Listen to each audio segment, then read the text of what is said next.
Afghanistan Research Initiative public lecture series. I think this is our 9th one, and we're very pleased to have Jalal Faqiryar, who is a water specialist. He he's a water engineer by training, and then went on to do 3 other masters, which must be a record of some kind. So he has a very, very broad background, but he has extensive professional activity on the ground in managing large-scale water projects.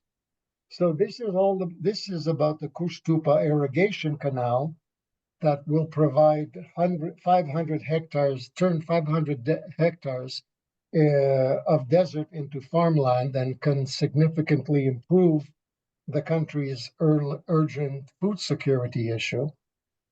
The question is, there are many questions arise, and one of which, of course, is that it consumes a large amount of water from the Amur River that it has dammed, which raises issues of how the people downstream are going to behave.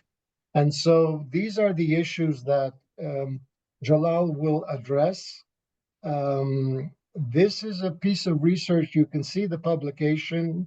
It was issued by the Rumi Organization for Research. It's public research that ARI supported, and you can get the full report there. This is a very granular report. It involved an awful lot of on-site observations, discussions with experts, focus groups, and this sort of thing. So this is a very major project that was delayed for many, many years, that the current government has undertaken, and we will find out about its scope, its promise, the issues of managing it, and relations with neighbors. As we now have this practice of a discussant, I'm pleased to introduce a discussant. That's Arnaud Kaiserman. He's a senior research fellow, an academic lead with the Mountain Societies Research Institute, which is at the University of Central Asia. And he is a specialist in glaciers, snow avalanches, and he's doing an art. He's finished a piece of research on Bamyan, remote sensing of crops, right?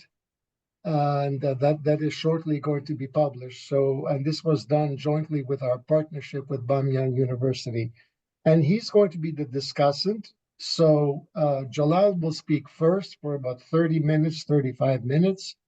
And then Arnaud will make some comments to kick off discussions. And then the discussion is open for your comments, for your questions. So please let's go. And Jalal, thank you very much for agreeing to give this lecture. It's very much appreciated. My pleasure. Thank you very much, Dr. Bodan and colleagues, for setting this session and a great introduction. So I share my presentation first. I see that I'm just checking that, okay, that's right.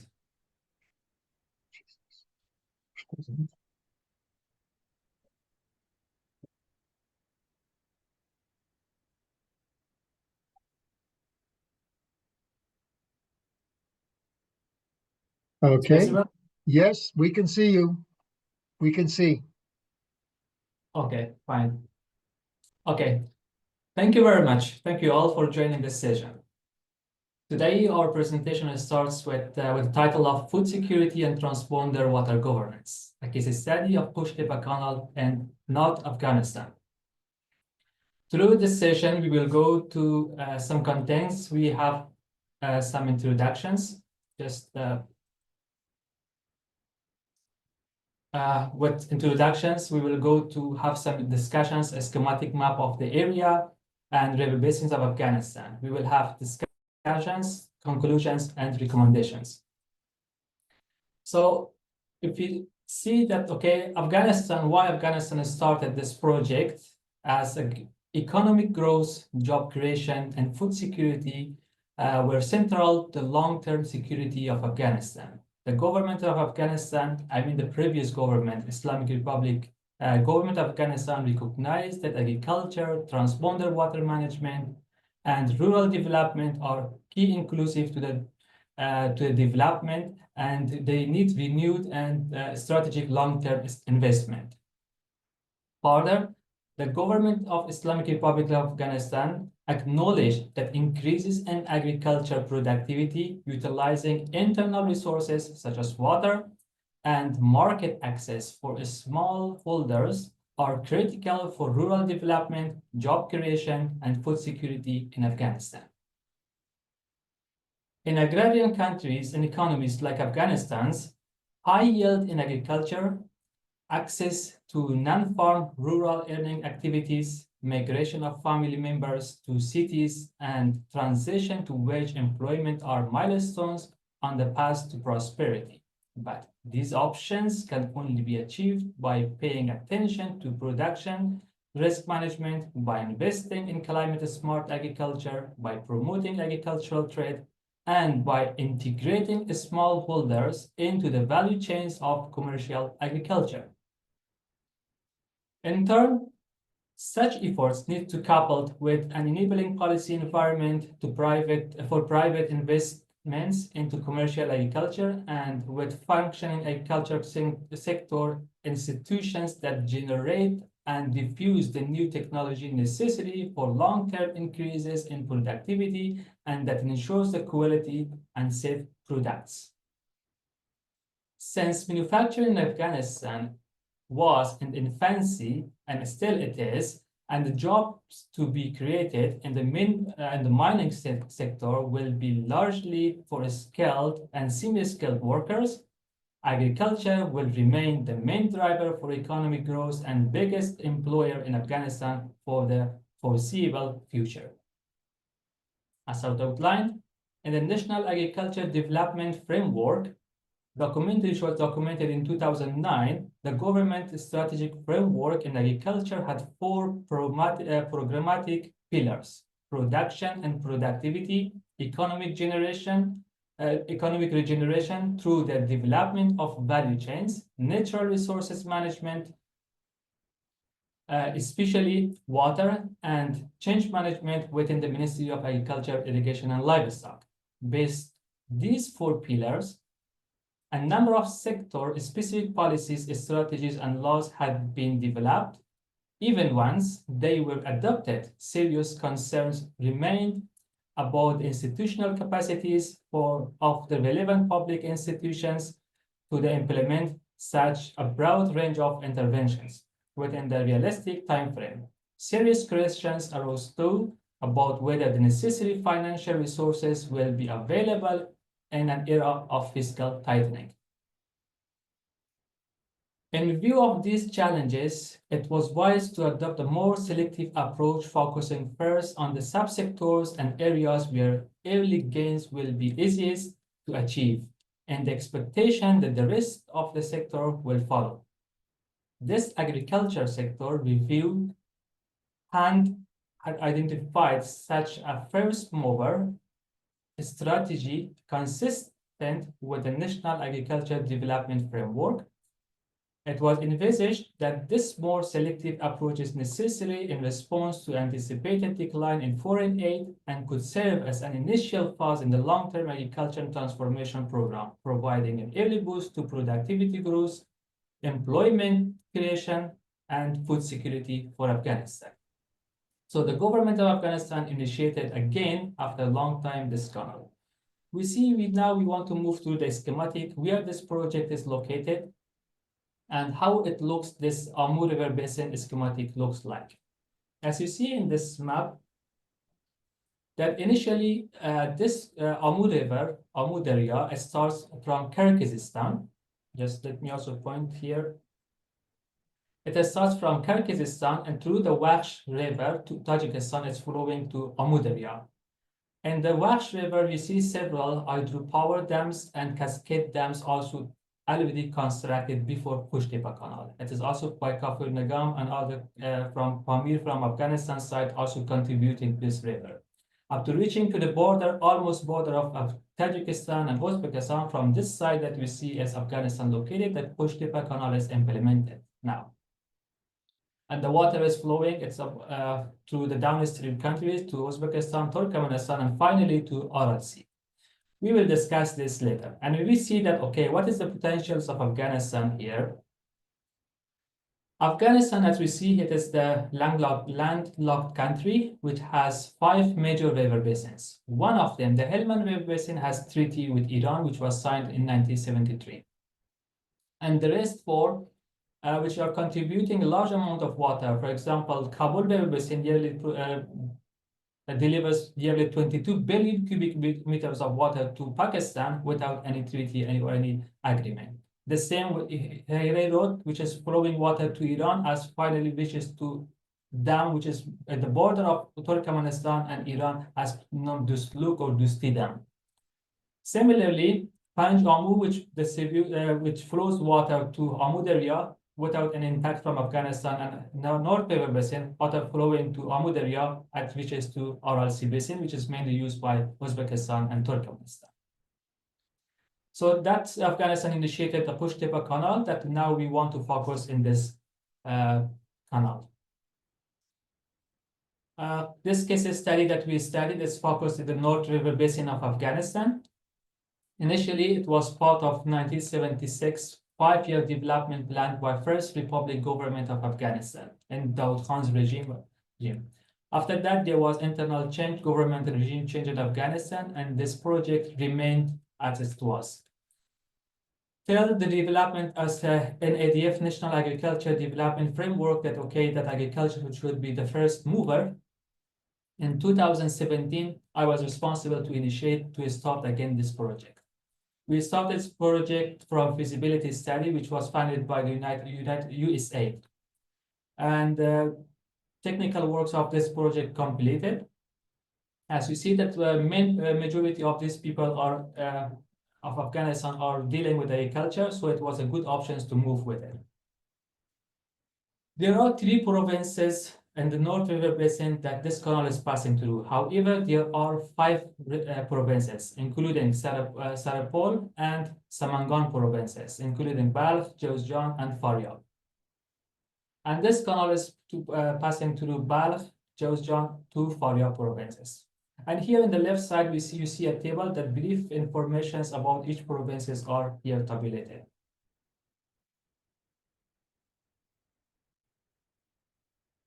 We see here that Afghanistan, there are 12 districts that water is flowing through them. It starts from Kaldar provinces to and Hui province at the Jawzjan province. And we see here in the food security that only Balkh, which has border with Uzbekistan, has 30% food security, while the rest of provinces, 40 and 60%, they are insecure for the food security. There is no food available for them. Just they have little income and they are having these foods. And this project had 3 phases and has 3 phases. The first was 108 kilometers. 8 kilometers during the Republic government of Afghanistan before August 21, 2021, it was implemented. But after the regime change, this project was expedited the construction work.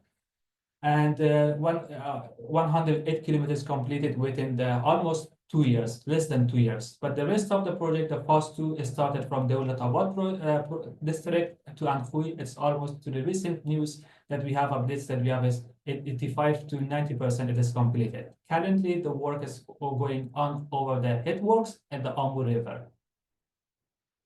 And the first 3 which exist is land distribution and land management, tertiary canals, secondary canals, and on-farm canals. Recent news, the 200,000 hectares of land is allocated or just distributed for National Development Corporation, the company or the governmental company which implements this project. They have different sectors, agriculture, that they can prosperously, they can use wisely this water and land to have highest yield. And how is the water situation in this region? As you see here, 4 sub-river basins located in the North River Basin, like Holm, Balkhab, Saripol, and Shirin Tagab. Mainly, this water is not reaching to Amu River because they are being used. And in the south part of this area, we see this high elevation, which is connected to Hindu Kush Mountains. And the north part is Amu area. The topographic is like this, that elevation from here is going toward the north, and the water is flowing percolations, if not to the surface, of course, to the percolations and contributing through groundwater to the Amu River. It is possible. It is approved. And the left side, you see the how water in the Amu Basin is being used. That Afghanistan is the second largest contributor of water to Amu River after Tajikistan. Tajikistan 50,000 and Afghanistan 22 billion cubic meters of water producing. And the second Afghanistan, the second lower consumer of water after Kyrgyzstan, while the biggest user of water is Uzbekistan, and contribution is 5 billion cubic meters, when using 33 billion cubic meters. And similarly, Uzbekistan with lower than 2 billion cubic meters and expending or using water 23 billion cubic water. And the red dots here is shows in this map, they are the hydrological station, hydrometeorology stations that, okay, they record the temperatures and flows of each river. So it was a concerning point that, okay, that here we see that in 2001, Afghanistan had almost 10,000 square kilometer croplands, but it is drastically getting reduced till 2022 to 2,000 square kilometers, which is a concerning point and alarming, okay, that this area is moving toward desertification. While also, we notice here that that population is growing up and climate change is also alarming. By the end of century, it reaches 1.7 by optimistic and 5 degrees by RCP 8.5. All of them, it was triggering that population, this population needs food in this situation. So initiation of this canal, all of these areas of this canal is not possible to cultivate, but it is designed for 550,000 hectares of land. That initially 130,000 hectares of land is suitable for cultivation. The rest needs more efforts to fertilize the soil. And the most of that, wheat is the highest one, which gave the highest yield for 130,000 with suitability of crops beyond 60. And cotton gives the suitability beneath the 60%. Cultivating wheat, categorizing of these crops, major crops, into 4 categories. Wheat comes the main things, which is the main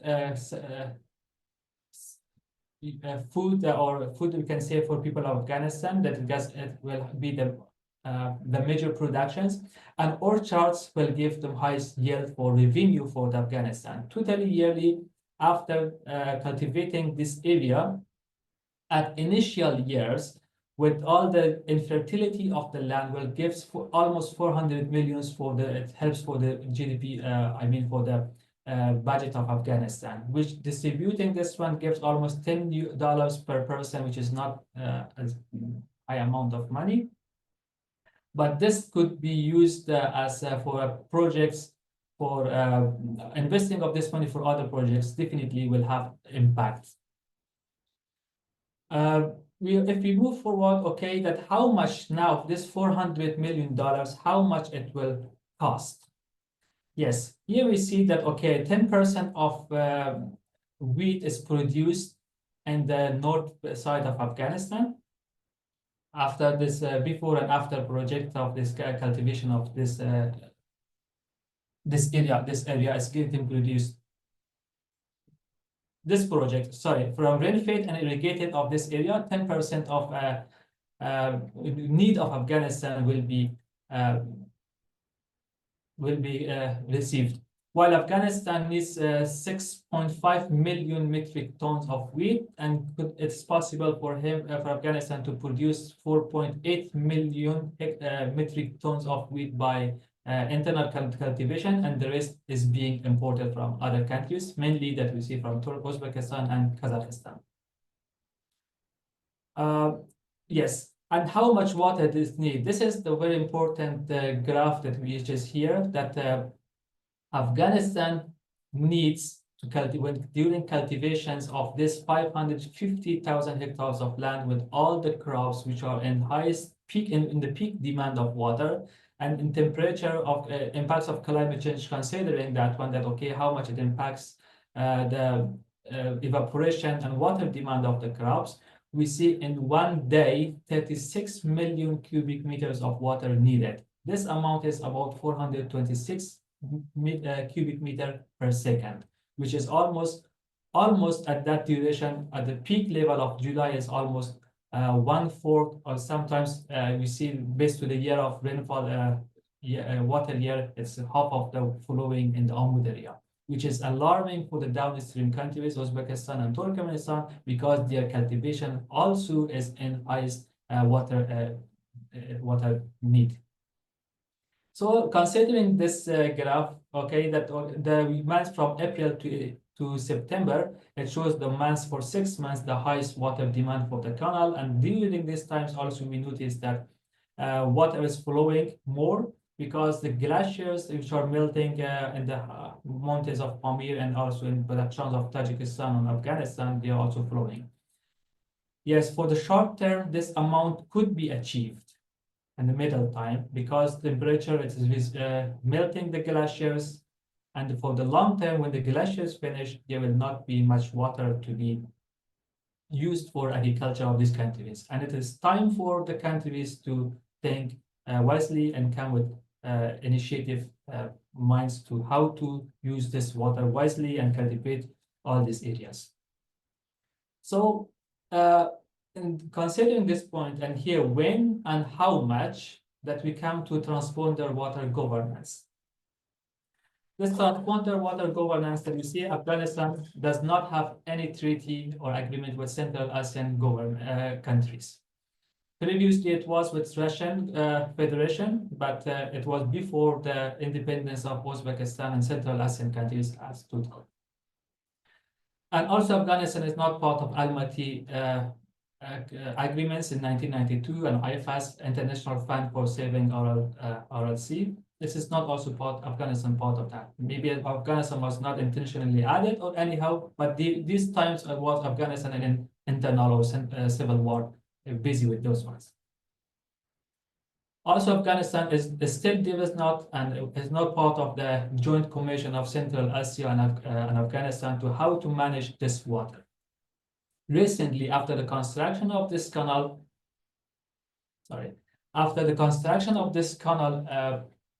Excellency President of Uzbekistan declared his concerns about the Amud area, and he mentioned here that this canal will change the balance of water distribution in Central Asia. Yes.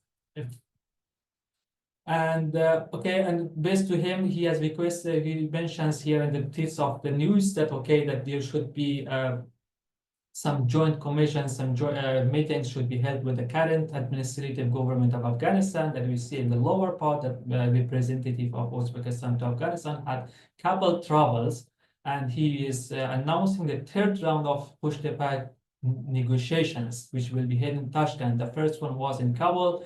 The second one was in Balkh province, where the canal is passing, and the third one will be in Qush Tepa.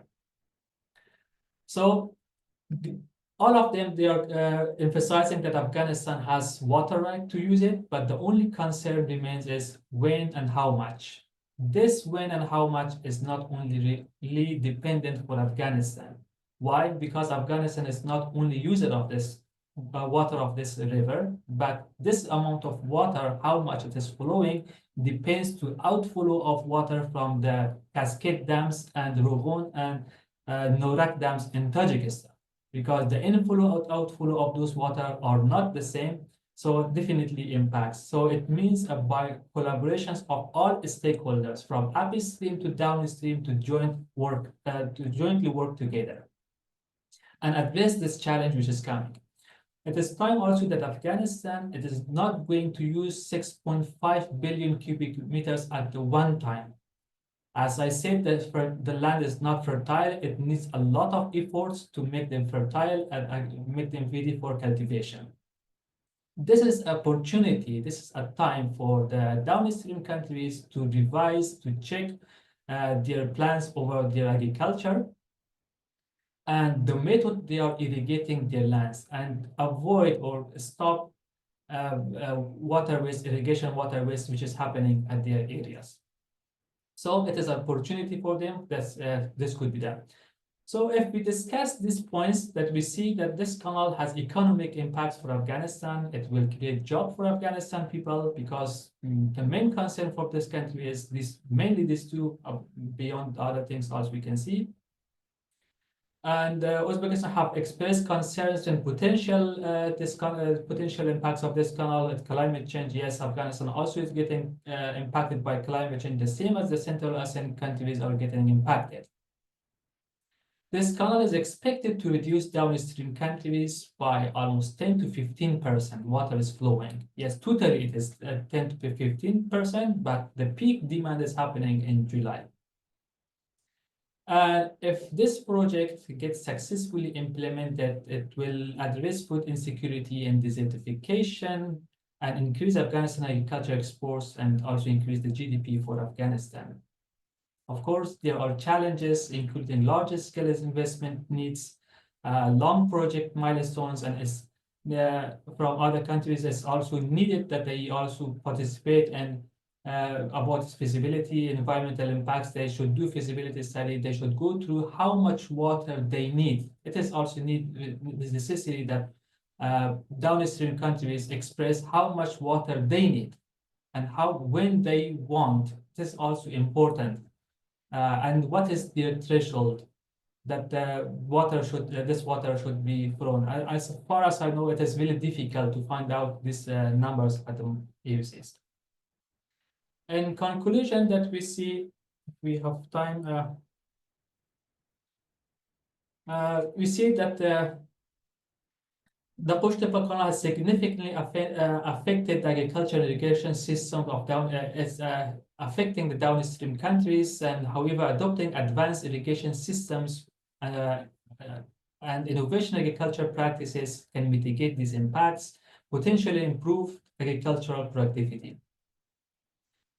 We see that Central Asian countries have moved away from zero-sum, just same game perspective, and they are also thinking and should think win-win situation with Afghanistan. If we see like a rival for this project, none of these countries will reach to any point. But of course, this project will open cooperation doors toward Afghanistan and Central Asian countries, not only through the water, but also through the business and transportation, connecting the Central Asian governments to South Asia and to the Middle East, to Afghanistan. And this is also some initial steps have already been picked up with both sides of the countries. And we see that, coordination, water management, and planning, this is very, very important, that a commission should be created between all the stakeholders from upstream to downstream to manage all this water, how much it should be used, when should be used, and it should not affect anyone. And all countries should bring changes to their agriculture, from the flat irrigations to some other modern irrigations like drip, sprinkler, and using the cultivating the crops which use less water. So these points will give positive impact for all of the countries, and they think that that this project will bring prosperity and food security for all of them. So yeah, this was all from my side. Thank you very much, Jalal. Okay, Arnaud, your comments, please. Great. Yeah, I think you can hear me well. Thank you very much, Jalal. Very interesting presentation, very complete. I also had the chance to read your report published by Rumi, and it's very complete, and I think it gives a really good perspective about where we are, where we're going in terms of completion of the Qush Tepa Canal. So thank you very much for these very interesting and informative presentations.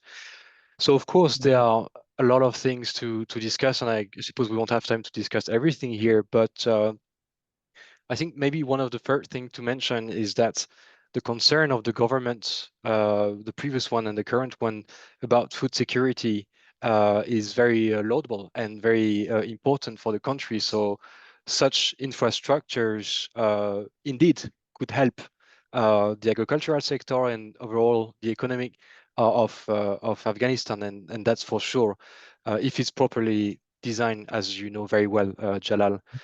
But there are a number of course questions that are being raised, and I think most of the people in this classroom today are aware of them, and especially you, Jalal. So I might not go through all of them one by one, but I had maybe around 3 to 4 questions or points of discussion I wanted to bring to the table with you. Let me start with the the question of the fundings itself. So you have mentioned that it's more than 600 million dollars of construction. So it's really massive. And what we can see from the outside or from the neighboring countries is that the project is going pretty fast, and almost more than 1/3 of the canal has been completed already. So which is really impressive, also given the current economic situation. And my question was more related to potential external addition in terms of fundings. You mentioned the governance, sorry, and the negotiations with the neighboring countries about the water distribution. But in terms of fundings, we know, for example, that the Taliban government sent a delegation to the COP29 this year, hoping to get more fundings to complete the fundings of the canal. Do you know if there are any updates on that, and if at some point the current government in Afghanistan would be able to unlock some external fundings from the outside? Again, given the current situation, we have a lot of players in the region, such as the UN, ADB, or maybe even more, or different countries such as China or Russia, who could be interested in funding this project. Would you like to add a little bit on this, please, Jalal, about the fundings from outside? Yeah, thank you very much, Dr. Kaisaman, for your nice questions. Actually, this project is funded till now to the internal resources from mining. Coal mining, which exists in Afghanistan, is sold and to other countries, and from its revenue, they are implementing this canal. And also, it was also for 2 years before the funding was also allocated to the government of Islamic Republic of Afghanistan for implementation. But funding of this canal depends for external sources to their policies, like World Bank, ADB, and USAID. They are the major contributors to Afghanistan. I'm not thinking positive that because it's a transboundary river, they'll be happy to invest in this one. But for the countries, it depends to their mutual politics and how much they can go to this one, if China or Russia. But I have not heard anything from their funding so far, if they are willing to support this one. But this is always the current administration said this is an internal issue and we can support through our internal resources. If they wish to COP29, of course, maybe for the if they seek for any alliances for funding, it means that for water efficiency, they need this one. It needed more budget, like machinery for using agricultural efficiency systems. More funds is needed, and trainings are also important. How the farmers or the people who are working in the farms, they get trained well to waste less water flowing in the canals and their fields. Very well, thank you very much, Jalal.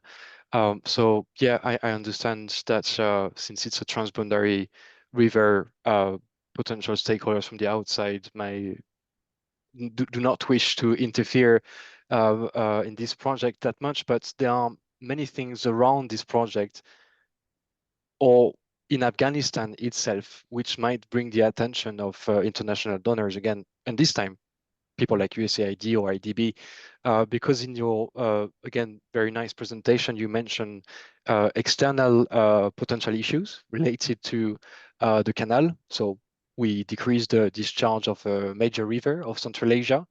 Turkmenistan and Uzbekistan will be impacted. That's a certainty. So this is pretty clear, and this is what people talk about most of the time. But I think there are also internal issues related to the canal itself. By internal, I mean national, within the borders of Afghanistan. And this is where, again, people like USAID or others could potentially intervene. They are related more specifically to the water cycle itself. As you are well aware, as a hydrologist and a specialist in hydro infrastructures, if you store water in a reservoir or in a large canal, you have a high rate of evaporation. And this means that you can potentially lose a lot of water out of your canal or your reservoir. And again, you show very nice, unfortunately, realistic increase of temperatures in Afghanistan. Yeah. And this evaporation rate is more likely to increase over the future decades, if not already. So this is an internal issue because the evaporation will decrease, again, the amount of water, but it can also lead to the salinization of the water itself and of the lands that you irrigate with this Qush Tepa water. For example, you mentioned all the pistachio, the saffron, or the wheat, which actually are pretty good choices for this climate. They are not consuming that much of water compared to others like cotton or rice, for example. So these are very strategic choices. But again, the irrigation scheme must be done properly.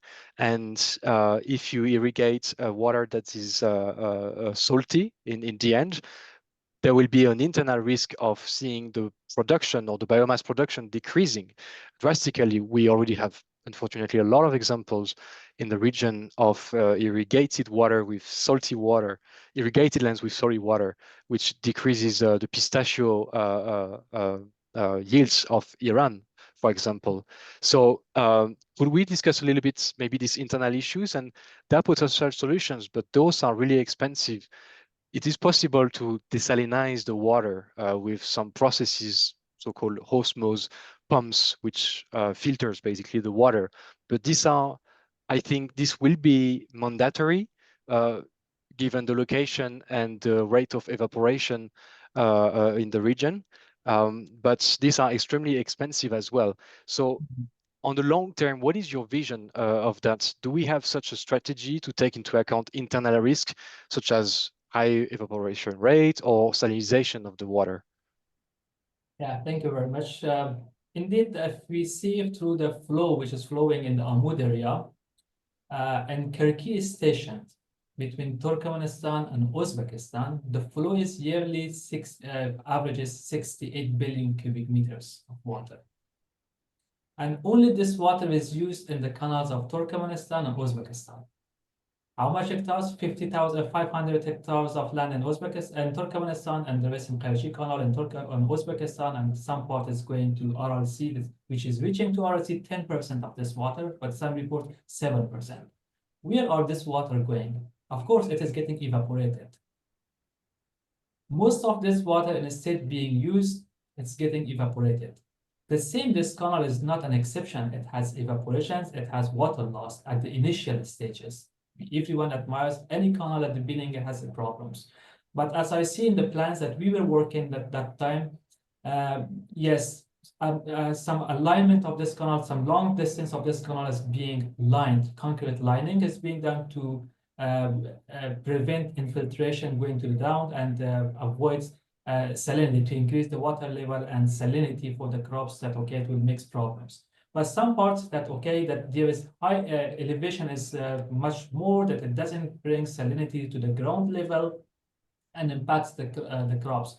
Yes, of course, in the future, definitely amount of from this revenue of this canal will be implemented in operation and in maintenance of this canal. And of course, any regime, an engineer or a manager will be responsible, will focus and minimizing the salinity and how they can use plantations or other activities to reduce the evaporation from this canal. Maybe they have the new methods will come that time that, okay, that using the expertise of China And in Australia, it is much more because they have good experience in this way that reduce these impacts and these effects.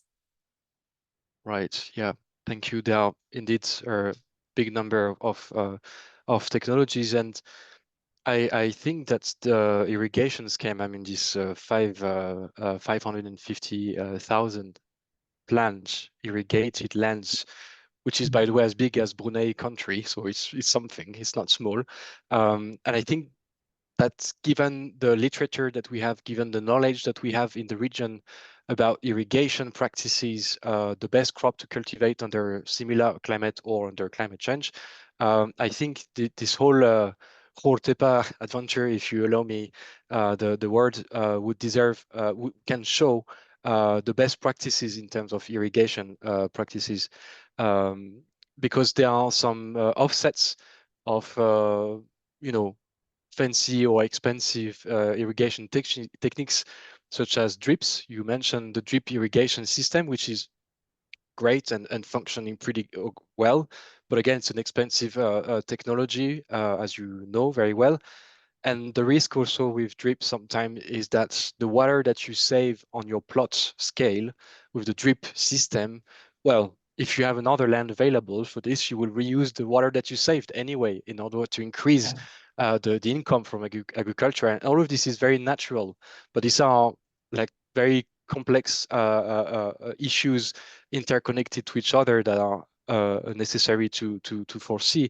And I think the authorities in charge of it are planning such backsets. So these are very important things that I really wanted to mention. And there is also another dimension. So we talked about climate change. Bogdan, if you allow me, I think we have maybe 3 minutes left, or maybe more. I don't know. But I will Okay, keep. we have two questions, so Oh, please, yeah, and a raised hand. Okay, go ahead. Finish, very Bill. 2 minutes. Jalal, in 2 minutes then. Yeah. You mentioned climate change and the melting of the glaciers and the cryosphere in general, which is absolutely true. But in very short, I had a question to you related to the evolution of the discharge of Amu Darya, given the increasing temperatures in the high mountains of Wakhan and Pamir, for example, where Amu Darya comes from. We might have an increase of the runoff, at least to up until the 2060s. These are the estimation based on models. Can Qush Tepa handles an increase, a potential increase of the river runoff of Amu Darya? Yeah, thank you very much. Also, as I mentioned, that in short and middle term, there will be water availability in the canal. Yes, but after that, but not only Qush Tepa is getting hindered, also the other countries which are the main users of the water, they also get hindered, because the amount of water that now we are using, that will not be for continuing flowing for a long time. It will be just depending for the rainfall, for the short time it will be flowing, but after that there is no anesthetic water to flow and irrigate the lands. At that time, there is needed for the several dams to store the flat water or flowing water during the water availability or rainy season. Okay, there are questions. Right. Yeah. Thank you, Jalal. Okay. Thank you very much, Arnaud, for the comments, and thank you, and Jalal, for the replies. There are a number of questions. Let me very quickly read them. Laila Amini says, thanks for an interesting and informative presentation. I want to ask how the crop suitability was calculated and whether or not localized non-hybrid food crops were considered instead of crops that are temporarily high yield but require also high levels of inputs. In other words, are there scenarios that are not monoculture and instead biodiverse integrating systems such as agroforestry, regenerative approaches to building and fostering fertility and productivity? Yeah. Thank you very much, Ms. Amini, for your question. That suitability of the crops, it depends for the soil available at the area. We calculated based on that one. and based to productivity of the local area, to which type of soil they have good productivity, we calculated a factor which was calculated, which is available. So based to that one, it is calculated, and we understood that the wheat comes to the highest one, as most of the major croplands are the north of the Afghanistan is with the wheat, and similarly with the orchards and other crops. Okay, next question from Wahid. Given that there is no feasibility study for the project's construction, how might it jeopardize the sustainability of the Amur River? Uzbekistan is the primary supplier of electricity to Afghanistan, while Turkmenistan supplies gas to the country. Uzbekistan has already reduced its electricity supply, leaving Kabul with only a few hours of electricity each day. Considering the dire situation requiring basic needs in Afghanistan, what is your perspective on the future of this canal? Do you understand the question? Yeah, thank you very much, Mr. Hamoun. Actually, each country is looking for its internal benefits. Afghanistan, Uzbekistan, Turkmenistan, Tajikistan, everyone. But as far as I know, this project, at the beginning, it was politicized. But after some discussions between the bilateral governments, it is excluded from the medias, mostly in escalations, and also it has become out of politicizations. They came toward cooperations. At the beginning, it was the same thing mindset that yes, Uzbekistan or Turkmenistan will reduce their gas or Turkmenistan electricity if Afghanistan do not comply.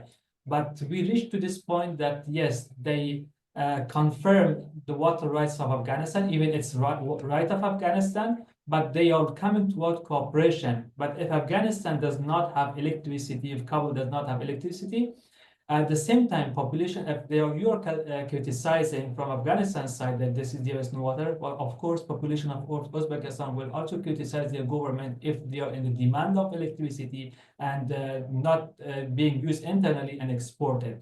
So I think this much more, Afghanistan should come to the point and have much more infrastructure from the revenue, could build its internal dams and internal infrastructures to produce any other needs and get rid of dependency for others, at least for some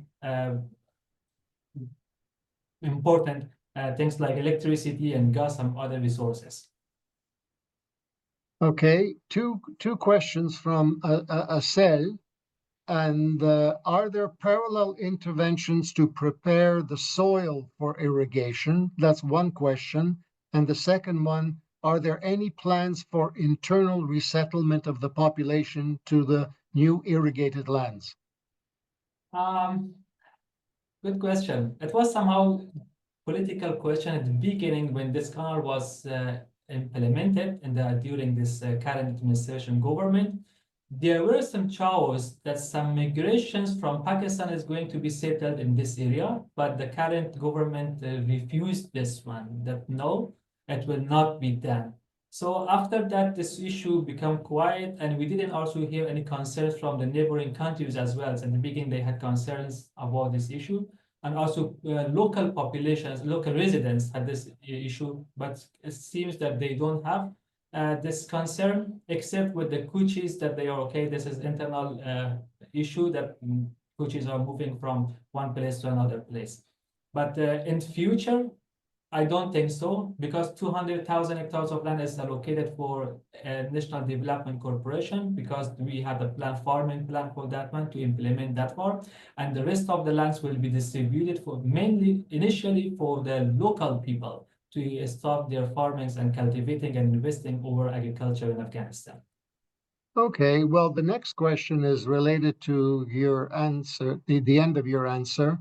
Thanks for the presentation. Can you enlighten us on governance of the canal, if there is any governance? How will the canal be managed? How will water be distributed to the users? Are there any institutional arrangement, water rights, pricing, etc., etc.? According to substance of water does not have any charges, but charges will come to the physical, to administrations, to structures being used. But how this water is being to use, okay, to different plots. As far as I was involved, different plots and different skills will be available for the people based to their capacity, based to their availability and potential. And this land was being given for them for a few amounts after 5 years that they will return back to the government, like renting for them. Different contracts, 50 years, 100 years contract with the people. But how the water will be distributed, this distribution goes back to the lands, okay, that maybe they will be, it depends to the location of the lands. Some lands they should be pumped by solar pumps, some of them, or some diesel pumps should be pumped, and some of them by flow. It will be arranged by the current administration that they have their own plans, and it is changed from the previous plan. And the governance canal, as nowadays, is because there is no still any agricultural land or distribution land. We're currently under NDC, National Development Corporation. Still, they are owning and working that. But future, it will go the same as the Nangarhar Valley and Helmand Valley canals. They go to different authorities or maybe ministries and the Ministry of Agriculture. So let me ask a question when we're almost coming to an end.